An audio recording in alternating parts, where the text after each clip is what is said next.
right, welcome to tonight's live lesson. It's going to be a free-for-all tonight, so hopefully we'll have a lot of participation. This is available to members every week. For the next hour, I'll be with you, and I'll be giving you advice, little things I've picked up along the way. Tonight we're going to be talking about the basics. Well, we're going to be talking about some things about drawing that are maybe just some little fun things. We're going to play a couple creativity enhancing games. We're going to talk about basically the basics of representational drawing. And when I'm talking about the basics of representational drawing, or observational drawing I should say, I'm talking about the nuts and the bolts basics. And then we're going to talk a little bit about how you can use a device that I've kind of picked up that will help you draw from your imagination. My name's Matt, and I'm glad that you're going to be a part of tonight's live lesson.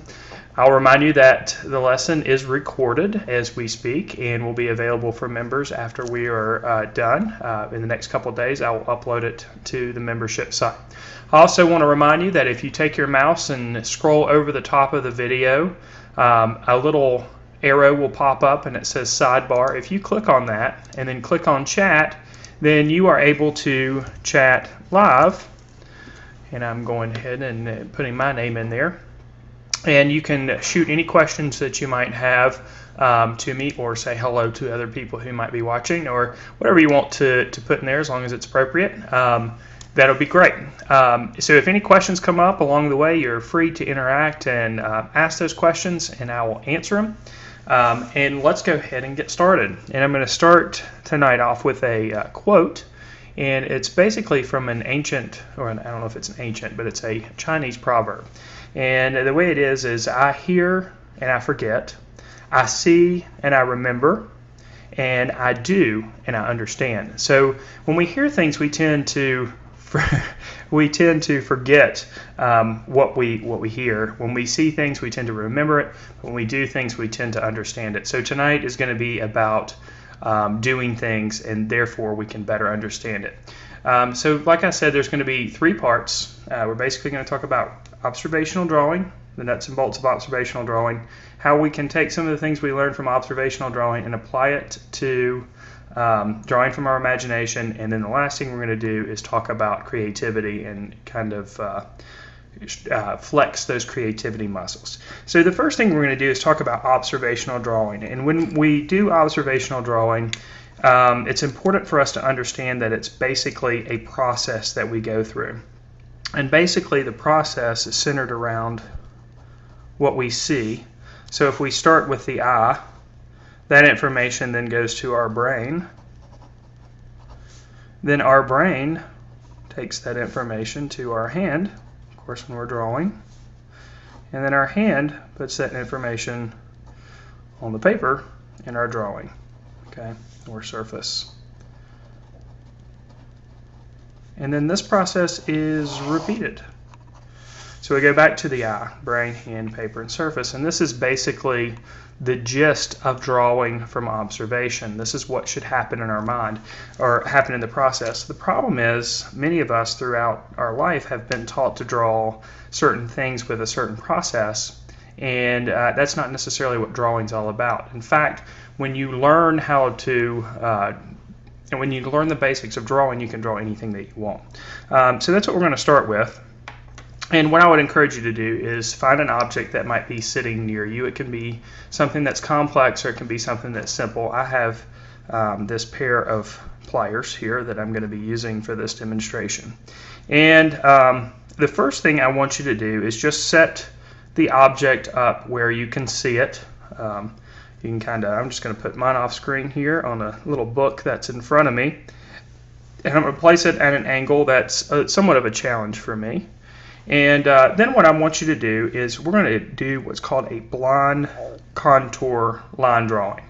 And what a blind contour line drawing is you are going to do one continuous line drawing of your object and just the contours. Contours are the outlines.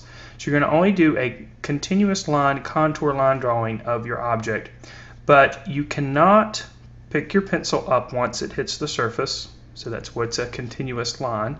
You'll just make one continuous line for the whole drawing. Now the second part, the second rule, is more difficult, and that is you can't look at your drawing. So you're going to have to trust me on this. I'm going to only look at my object, and I'm going to try to move my hand with my pencil at the same speed that I move my eye over the surface of the object. So I'm going to be looking at only the line. So I'm going to go ahead and do this now. And I'm not going to pick my pencil up. You'll have to trust me that I'm not looking at my paper. So I'm trying to move my hand at the same speed that I'm moving my eyes over the surface. And this is an exercise. A lot of the stuff that we're going to be doing tonight are exercises, and sometimes exercises can be painful, but the whole purpose is to promote growth and not necessarily get the finished result. So you might exercise to get in better shape to perform well in a basketball game, for example. So what we're creating here is not necessarily a finished drawing. It's just preparation and exercise to get better when we do a drawing. Okay, so I'm finished now. This is my blind contour line drawing. And it's obviously called a blind contour line drawing because it's blind in the fact that we don't look at our drawing while we're drawing it. It's contour line drawing. Contours are the outlines. And again, this is an exercise. Now, I know a lot of people have probably done this before, but never maybe were explained why you did this or what the purpose of this was. So hopefully tonight I can explain that to you, but not yet. I do want to just tell you that we did this drawing while we were looking at the drawing 100% of the time. Okay, so keep that in mind. We were looking at just the object 100% of the time. Okay, so I'm going to tear this off and go to another sheet here. Now, if I was to draw a wrench from my imagination only without looking at an object, this is probably how I would draw it. And again, I'm not going to look at my wrench. I'm just going to, or not wrench, my pliers. Just going to draw it quickly here.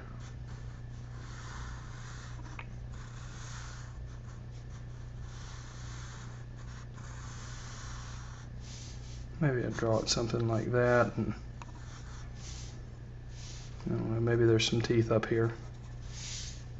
And again, this is not looking at our object at all. So this is 0% of the time.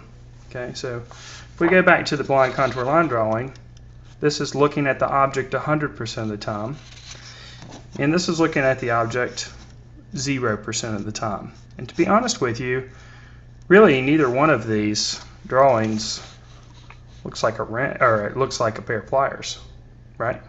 So what we need to do is we need to find something that's in the middle of looking at your object 100% of the time and looking at your object 0% of the time, looking at the paper 100% of the time. So logically, the midpoint is 50%. So when we're creating drawings from observation, it's important for us to understand that drawing is 50% observation. Now that's just a relative amount. You may spend more time looking at your object, but a large part of your time that you use for drawing should be looking at your object. Because if we go back to this process, eye to the brain to the hand to the paper, okay? Your eyes and your brain are pretty important in the process. So the actual action of making marks should be 50% of the time, and what happens with your eyes and your brain should be the other 50% of the time. So now what I'm going to do, I'm going to flip to another sheet of paper, and I'm going to look at my pliers again. I haven't moved them, they're still sitting on the book in front of me. And I'm going to look at the object 50% of the time and then I'm going to make marks on my surface the other 50% of the time. Now what I mean by that is not stare at your object. Let's say we're doing the drawing for 5 minutes. Not stare at your object for 2.5 minutes, try to remember everything, and then make marks on the surface. Instead, it's a process of looking at the object, taking that information and putting it on your paper. Looking at the object, putting that information and putting it on your paper.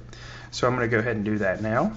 And of course you have permission to look at your paper when you are drawing. So I'm going to go back and forth between the pliers and the information that I see on the pliers.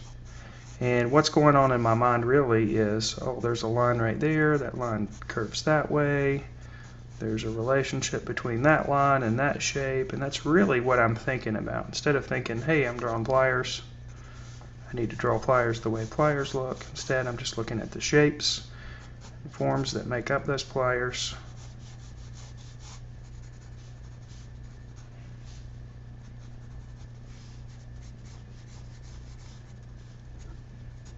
And this is really what observational drawing is all about.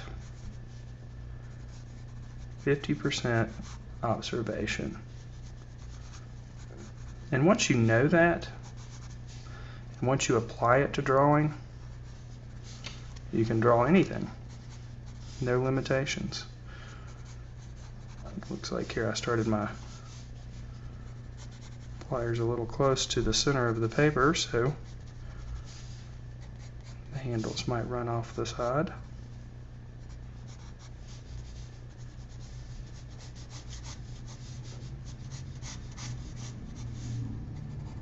It's not about, hey, I can draw this or I can draw that. It's really, you can draw anything. It's about practicing observation.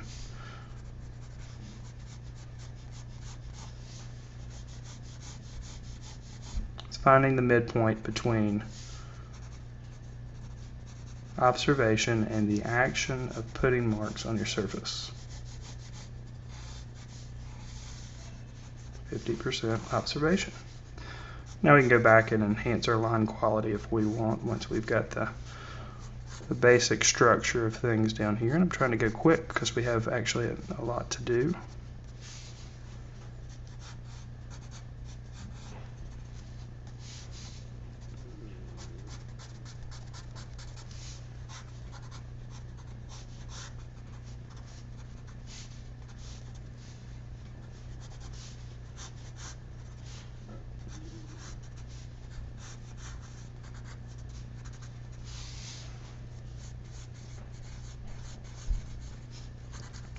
These are definitely looking more like a representational set of pliers.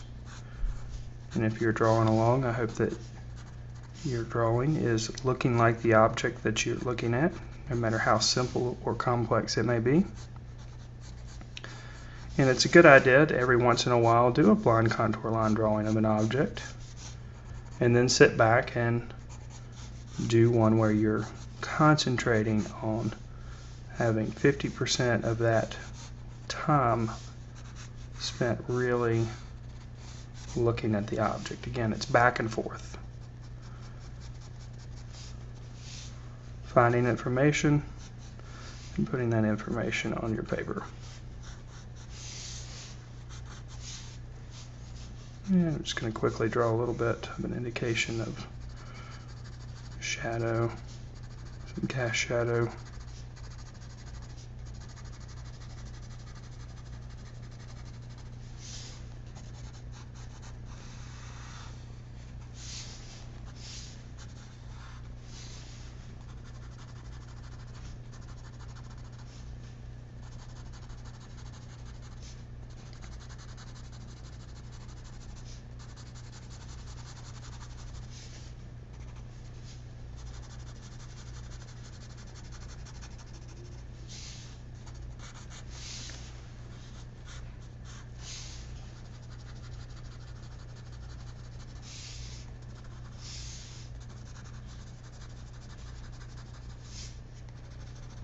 All right, so again, this is 50%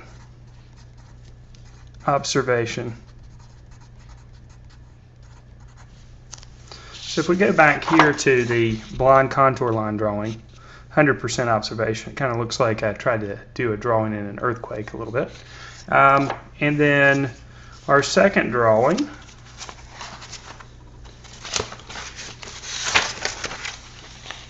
where we didn't look at the object at all. And then our third drawing, of course, where we really got to the nuts and bolts of it, and we looked at our object 50% of the time. So drawing is 50% observation. So that was really the first part of what we wanted to cover tonight, is just talking about the basics, like I said, the nuts and bolts of understanding observational drawing. Drawing is all about observation, really, drawing representationally anyway.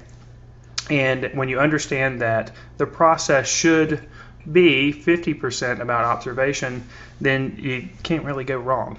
If you're looking at what you're drawing and you're finding the information and putting it on your paper, you're good to go.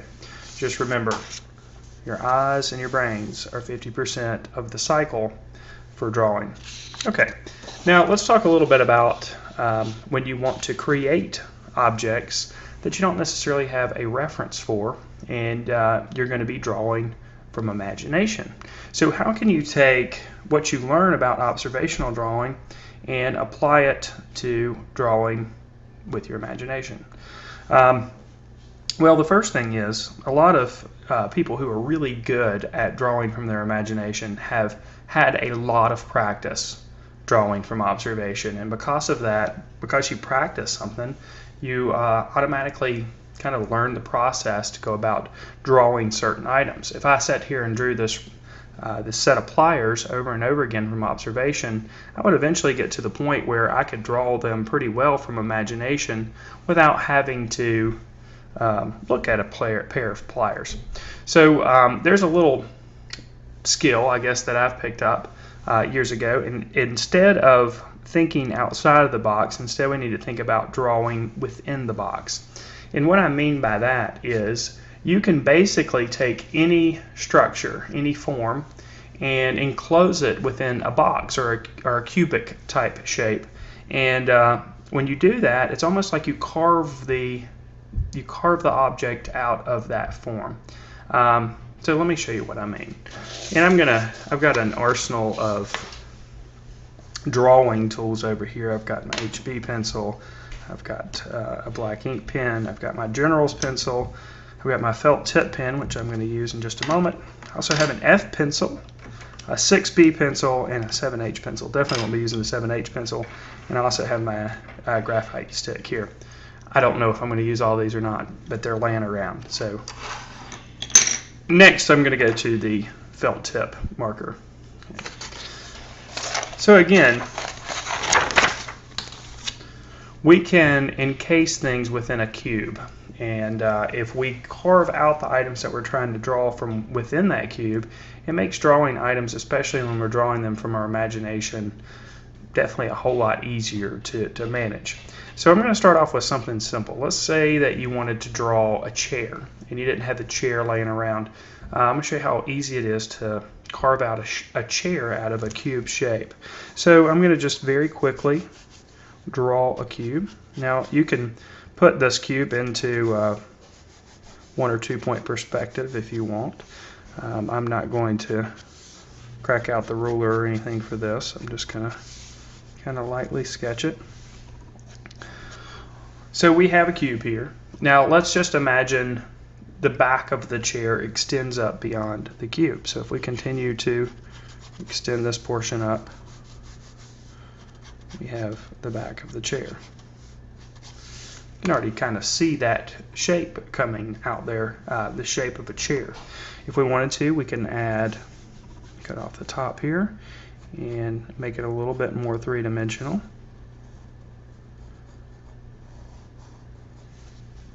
And maybe there's a couple of braces that come down on the back of the chair.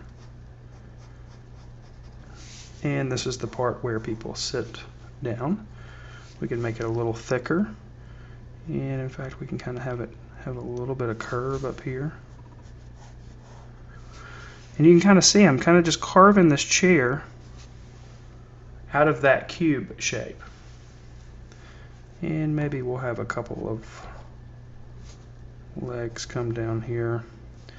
And instead of having them just sit flat on the floor, let's have them curve around, go all the way to the back, and then wrap around. We'll see how that works out. There we go. Let that wrap around, and we'll let this side come down too. So you can imagine if you were trying to design a chair, this would be definitely a great way to go. And we'll just add a little bit of shading to the side, so we give it a little bit of the illusion of form here.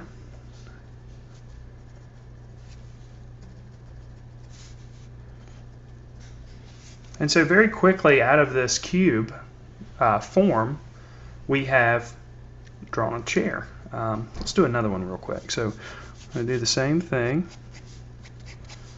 Start with a cube.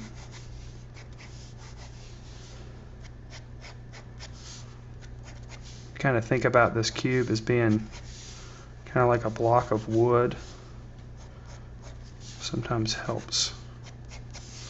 Alright, again we'll have the back portion of the chair there. And let's make this one a little bit more curved.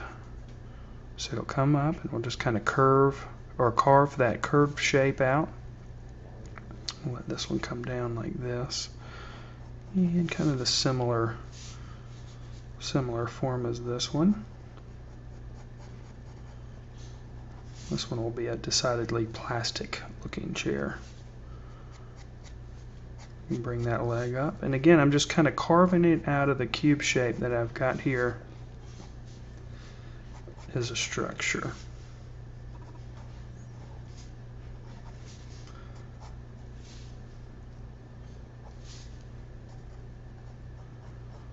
Let that come down right there. And maybe there's a little plastic piece for support back here. It comes in. It's a pretty cool looking chair. It's got a little hole in the back here.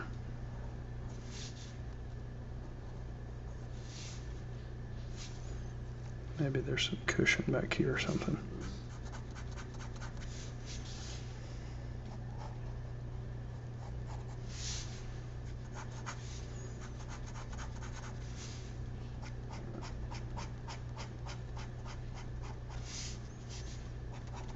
Alright, so two different chairs cut out of the cubes. And let's take it a step further.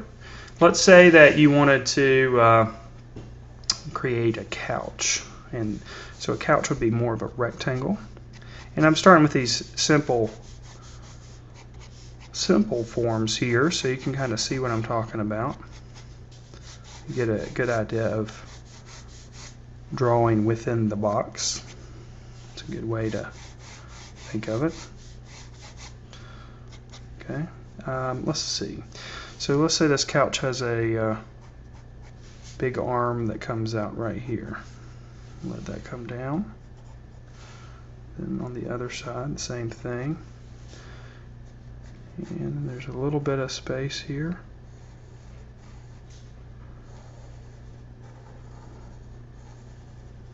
There we go. And let's say the mid part of the couch is right here, where the cushions kind of meet. And this will be the front edge of the couch.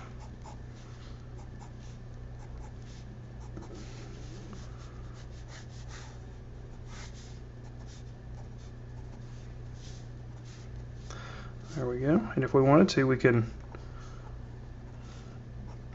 add kind of a rounded edge to it.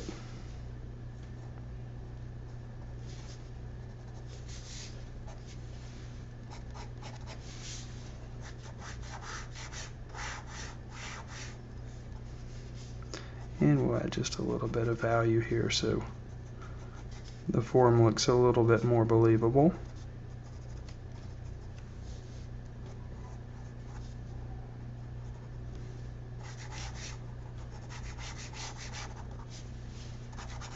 Okay, again, right out of a cube. So you can almost break anything down into a cube. So I'm going to take it just one step further and draw something that's still a little bit rectangular, but a lot of people think is a little bit difficult to draw, and that's a car. So let's see. We're going to start again with a cube, and so this will be the front of the car. And cube maybe is a little bit of a loose term since this is more of a rectangular kind of form here.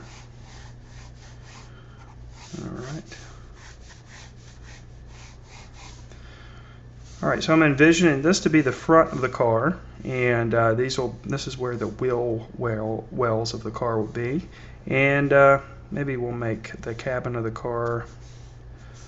Let's see, where would be a good place to start it? We'll start it about right here, and again I'm just going to make another cube right on top of the one I've already drawn. So that'll be the cabin of my car. And I'm just going to bring maybe another geometric shape down here. Just like that. Okay, now I can carve out the wheel wells. Hard to say wheel wells. I'll just make them about right here. And we'll have another one right here. Kind of going back. We'll come back and put the wheels in just a moment. And let's say this is the front of our car, so we're just going to kind of let it come down a little bit, and I'm just kind of making this up, so I'm not really sure what kind of car this would be. Since we're making it up, I guess it's whatever kind of car we want it to be. And I'll just let the windshield kind of come up from that cube shape right on top that we determined to be the cab. And we'll let the back end kind of come down here. And slowly our car is starting to emerge here. And we'll put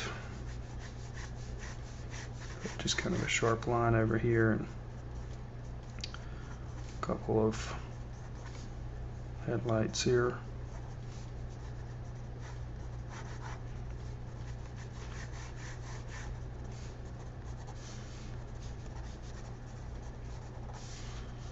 Little detail thing there. Maybe the mirror.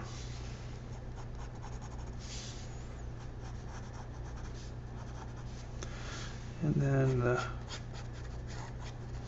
front of the hood here. And our car is starting to come together a little bit, starting to look a little bit like a car. And then we'll put a couple of ellipses here for the actual wheels, and we'll have the tires come underneath. And again, I'm taking all of this basically out of that cube shape. So again, we always want to think outside of the box. Well, you can kind of remember this process by drawing within the box, just like carving things out. When I was younger, I was in organization called the Cub Scouts. I'm sure you've probably heard of them. And we made Pinewood Derby cars. And you start with a block of wood for that, and you carve the car out from that block of wood. And it's kind of a good way to think of this process as well. So just a little bit of shading. I'm going very quickly here so we can get to our third exercise. After we are done thinking outside of the box, or thinking inside of the box, we're going to think outside of the box.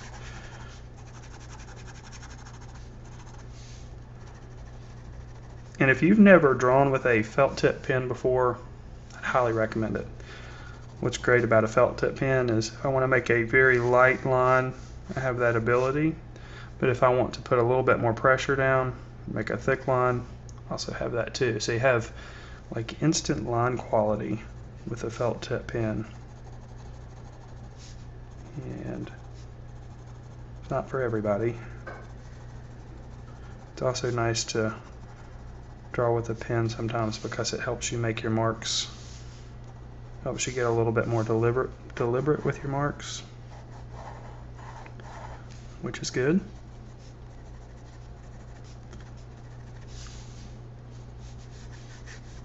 And you're kind of forced to keep all the other lines that you put on there too, which also makes the drawing more interesting in my opinion.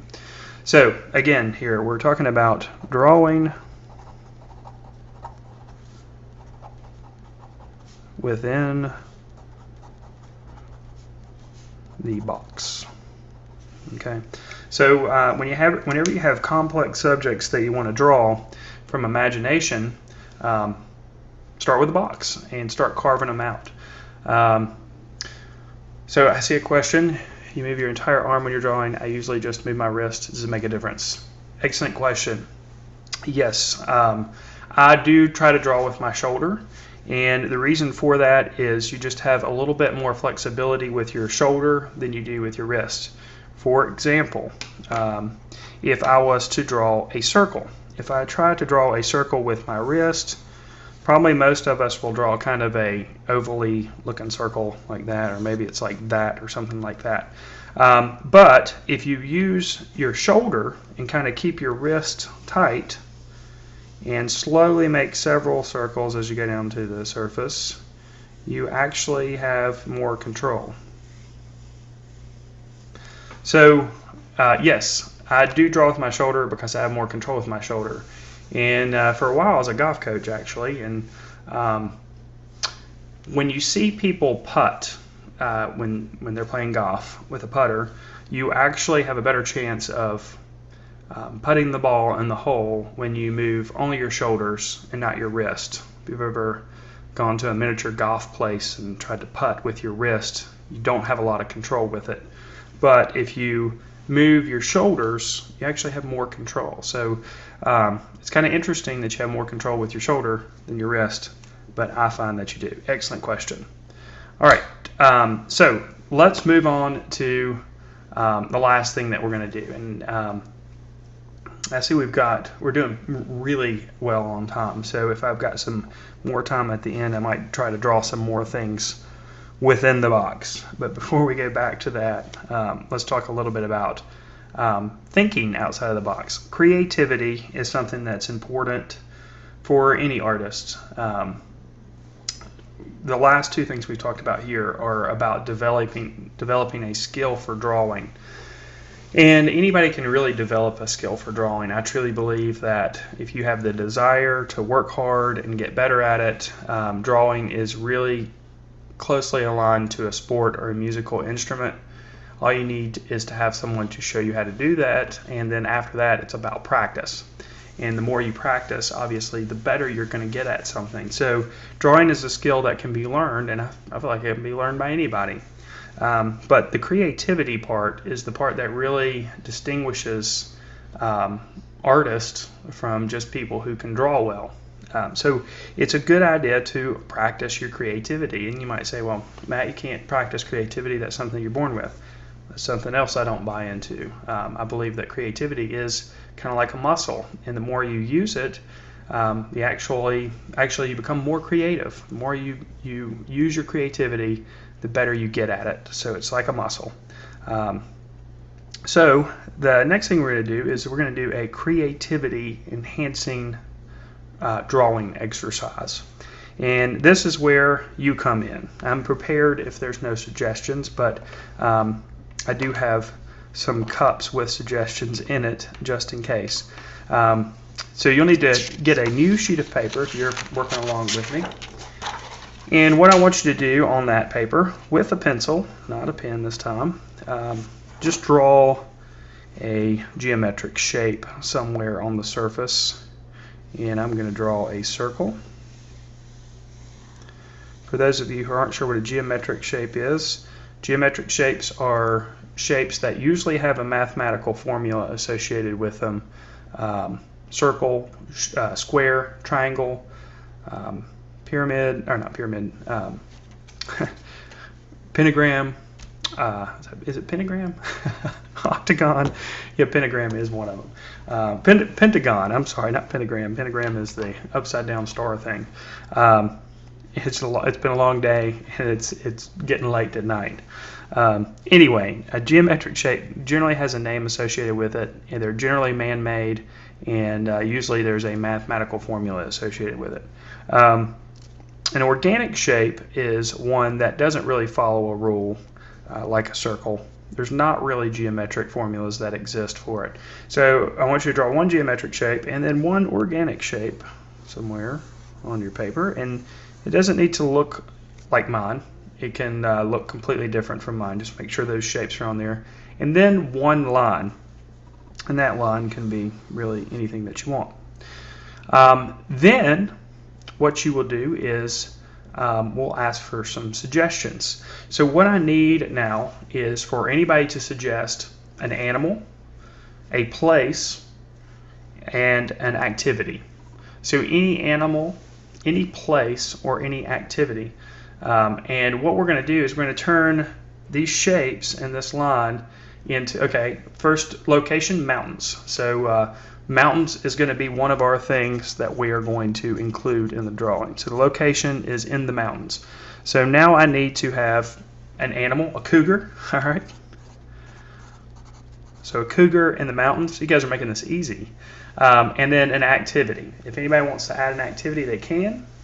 If I don't get one, okay, running. So we've got a cougar in the mountains running. That's too easy, guys. That seems pretty logical. Okay, so what I want you to do is I want you to take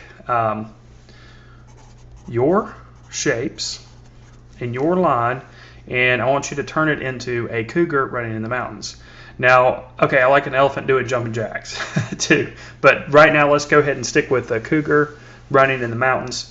And so take your shapes and turn them into a cougar running in the mountains. And I'm going to sit here and I'm just going to look at it for a minute and try to figure out how I can turn this into a cougar running in the mountains.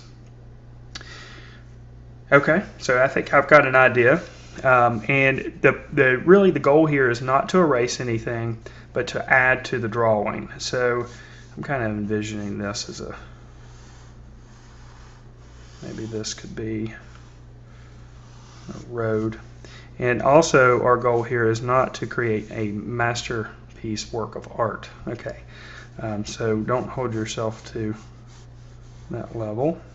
And we've got some mountains off here in the distance.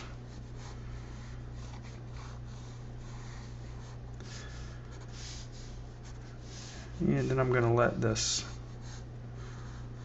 circle basically be a sun or a moon. We'll decide on that in just a moment.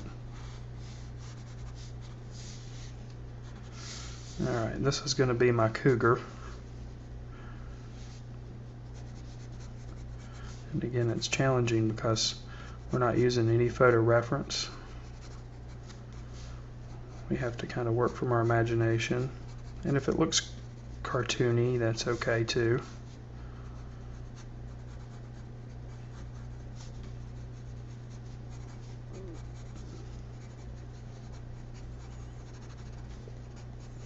Really, I have no experience with cougars. That's probably a good thing. Don't run into cougars too much on a daily basis.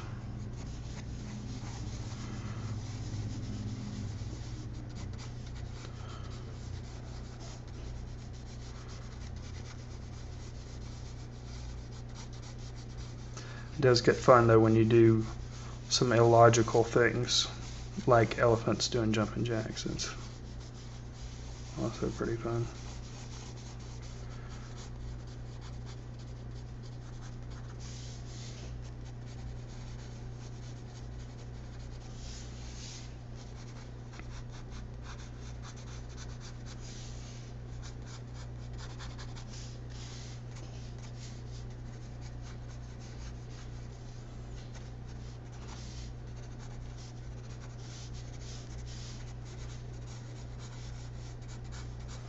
And the creative part really happens in the beginning stages here when you're trying to look at those.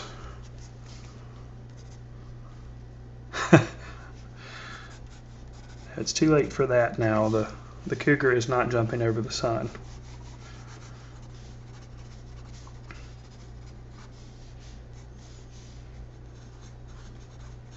Cougars have spots, don't they? Because that's what I'm turning this into, a spot up here.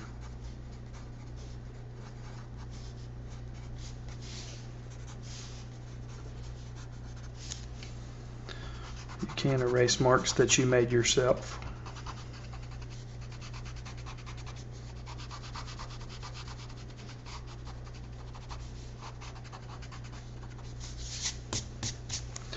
I'm going to switch over to my graphite stick here so the lines are just a little bit bolder.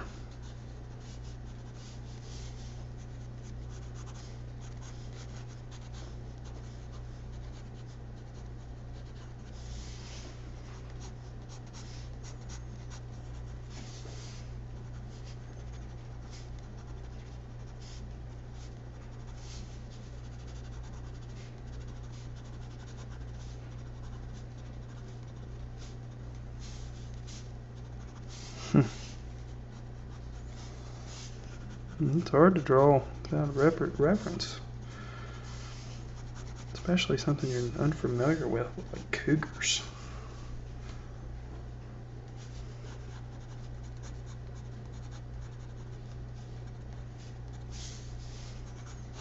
And I don't think that's necessarily how a cougar would run with all four legs sticking out like that, but that's okay.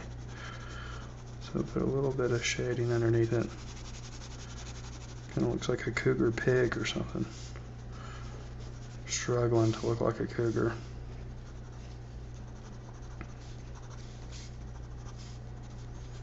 Definitely looks like some type of animal though. Alright, we'll put it on a row here.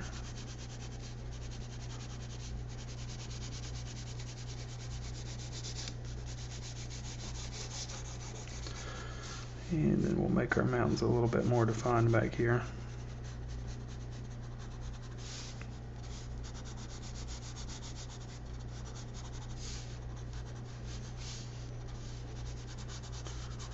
Maybe a little bit of shadow under our cougar pig looking beast.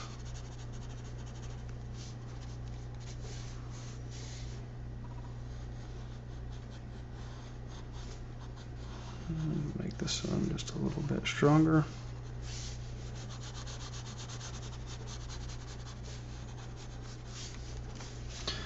Add some grass blades up here.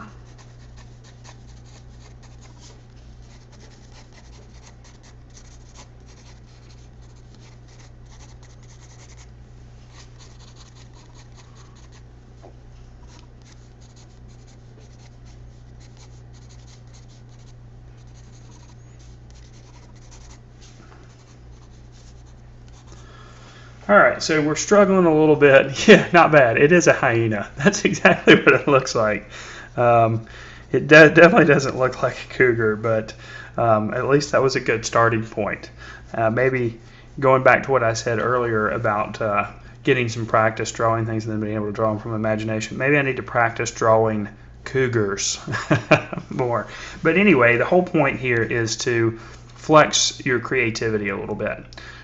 So during the process, I was able to kind of visualize a scene that didn't exist and put it on my paper using the organic and geometric shape and the line. So I'm going to do another one. And we can do something a little bit more crazy this time. Oh yeah, cougars probably do need a tail. I might revisit. Maybe the tail's hidden behind there. All right, so again, let's do this again now that you kind of get an idea of the process. But this time, I'm going to pull stuff out of my containers. So again, we're going to start with a geometric shape, and this time I'll do a triangle. And I hope that you are doing this as well, because it's not as fun if you're not doing it. And we'll do a organic shape here, and organic shape there, and then a line. So let's make this line kind of come down like that. All right. So I've got 3 containers here, and mine are crazy. Mine aren't like a cougar running over the mountains. Mine are more like elephants doing jumping jacks. So I'll pull one out here. We got an ostrich. Okay, so we're gonna, first thing is an ostrich. Hope I spelled that right. I am not a very good speller. All right, the next container here, driving a car. Okay, so we've got an ostrich driving a car. And let's just see their location.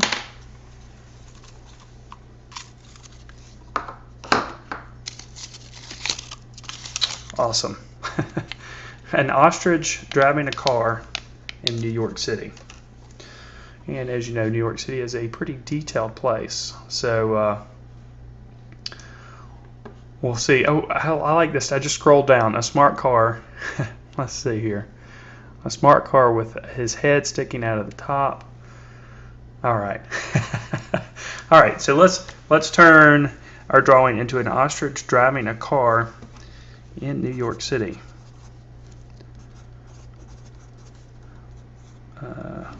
New York City. All right, so I think I've got a pretty good idea of where my ostrich needs to be. Now I just need to figure out what I need to do with the 2 other shapes. All right, driving a car in New York City. All right, so I'll start with a car right here, and I'm gonna make it a convertible. And I am going to have to make this one a little bit cartoony just so it will fit in there.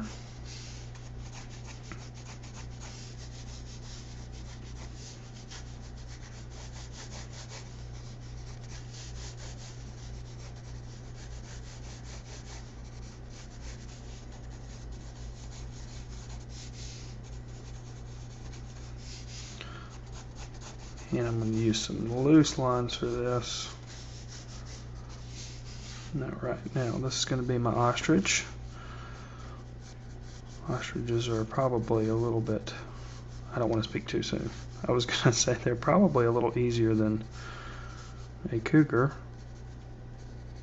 but I also don't have any experience with ostriches. In fact, I'm not really sure.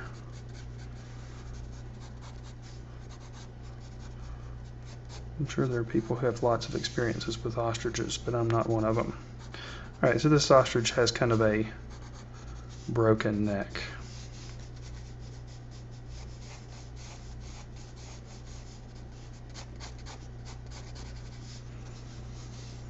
And you know what? Ostriches don't have hands either. So they're going to be, this is a HB pencil. Notice this was picked out a number 2 pencil, regular old number 2 pencil. But I will revisit it in just a moment with my graphite stick, which is about equivalent to really about 6B. So what would an ostrich drive with? Well, you know what? We can give ostriches hands. There's no rules about that. Would it still be an ostrich if it has hands? Maybe it's driving with its little bird feet.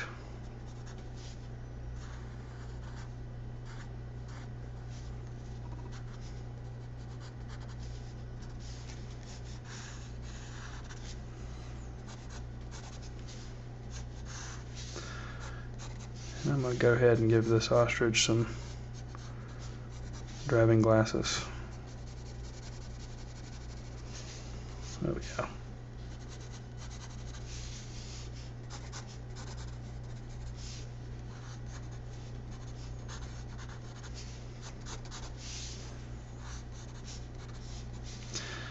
And if he's a good ostrich, he should be wearing a seatbelt.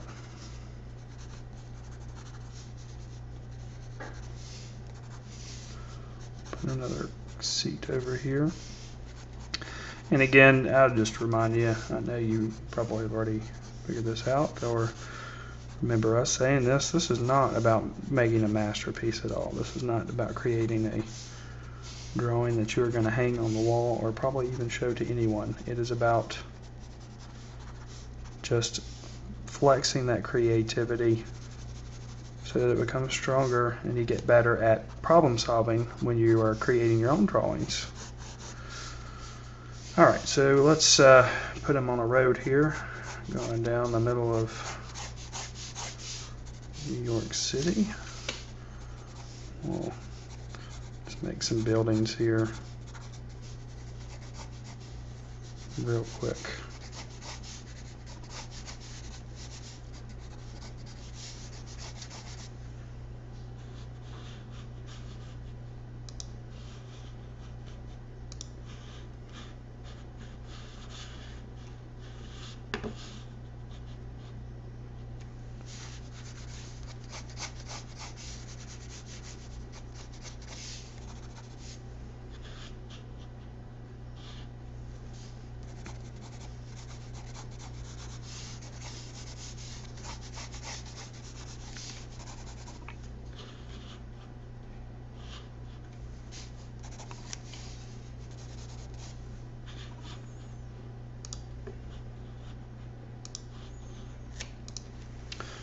And I just lost my chat box, so I'll just bring it up. Bring it back up here. Alright, I'm not really sure what to do with this thing right here, or really this thing. Still haven't figured that out. Let's see, let's make this a sign that comes off of a store over here.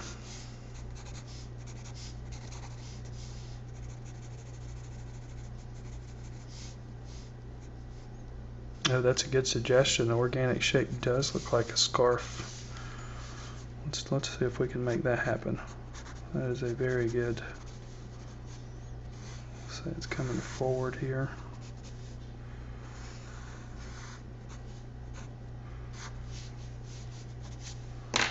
Alright, we'll switch over. Let's make it a dark scarf here.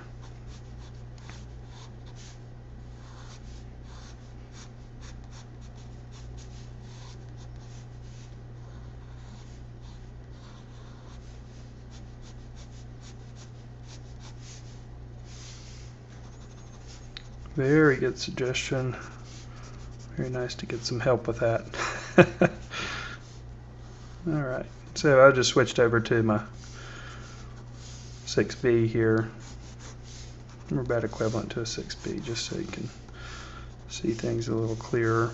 And let's just, this is the cafe here. And then maybe we have a sidewalk.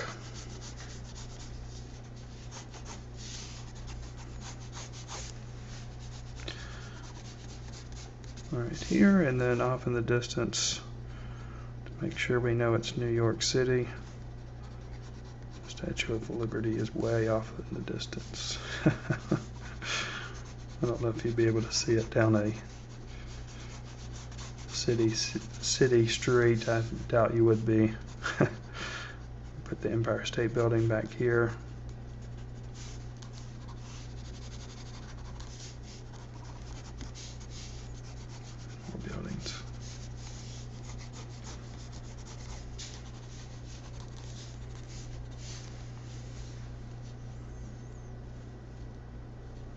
He just blew his nose and that's Kleenex. That's pretty good.